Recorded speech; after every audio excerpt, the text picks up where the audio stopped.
नमस्कार. माझ्या यूट्यूब चॅनलमध्ये आपल्या सर्वांचे मनापासून स्वागत आहे. कर्मचाऱ्यांना लवकरच मिळणार मोठे गिफ्ट. लाखो कर्मचाऱ्यांचे ते स्वप्न पूर्ण. पण इन हँड सॅलरी कमी होणार. कर्मचाऱ्यांसाठी गेम चेंजर असणारी बातमी. तुम्ही नोकरी करणारे असाल तर तुमच्यासाठी ही बातमी फार महत्त्वाची आहे. वेतन मर्यादेत वाढ करण्याच्या दीर्घकाळापासूनच्या मागणीवर लवकरच निर्णय होऊ शकतो.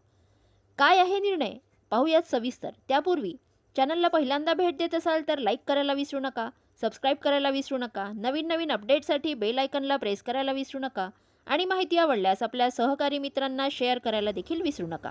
किमान वेतनवाढीचा नवीन नियम. अनिवार्य पीएफ योगदानासाठी वेतन मर्यादा वाढविण्याच्या गांभीर्याने विचार केला जात आहे.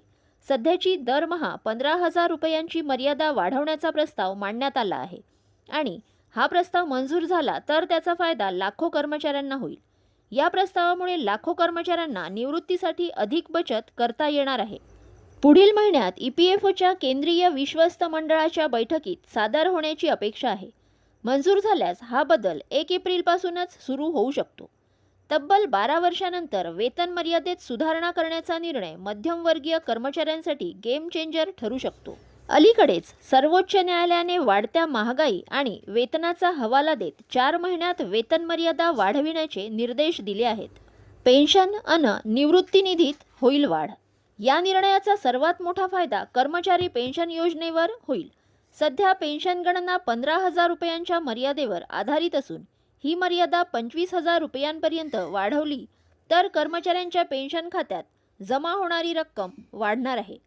निवृत्तीनंतर मिळणारी मासिक पेन्शन रक्कम लक्षणीयरित्या वाढेल.